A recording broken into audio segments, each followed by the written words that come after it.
رسول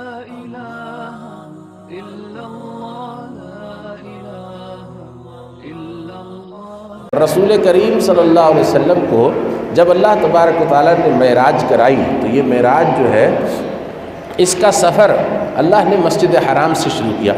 اللہ نے کہا کہ مسجد حرام سے ہم نے اپنے بندے کو اٹھایا، سبحان الذی اسریٰ بعبدہ لیلا من المسجد الحرام۔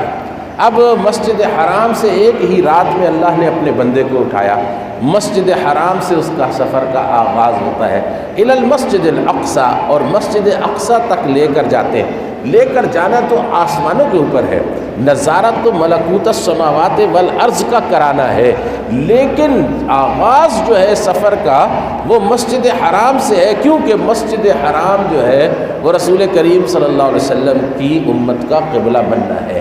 مسجد حرام سے اس لیے سفر کا آغاز کیا گیا ہے، اور اس کے بعد پہلا جو سفر کی پہلی منزل ہے وہ مسجد بیت المقدس ہے، وہ مسجد اقصی ہے، کیونکہ وہ اس وقت تک تمام امت مسلمہ جو ہے اس کا قبلہ موجود تھا، اس وقت تک وہ قبلہ تھا موجود، قبلہ اس وقت بیت المقدس تھا، مسجد اقصی ہے، اور مسجد اقصی میں رسول کریم صلی اللہ علیہ وسلم کا پہلا پڑاؤ ہوتا ہے۔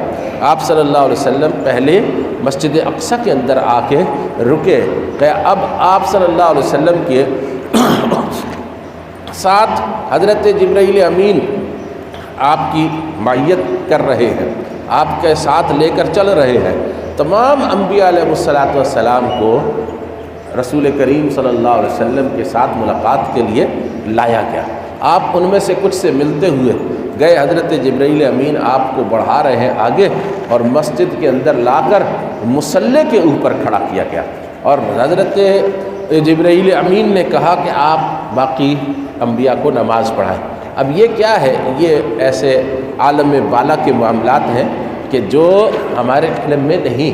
تمام انبیاء علیہ السلام کو جو آسمانوں پر تھے ان سب کو لا کر اللہ رب العزت نے نبی علیہ السلام سے ملاقات کروائی، اور نبی علیہ السلام نے ان کو 2 رکعت نماز پڑھائی، اور آپ کو امام الانبیاء کے منصب پر عملاً فائز کر دیا گیا۔ رسول کریم صلی اللہ علیہ وسلم کیا ہو گئے؟ امام الانبیاء ہو گئے۔ مسجد کون سی ہے؟ مسجد اقصی ہے، بیت المقدس ہے۔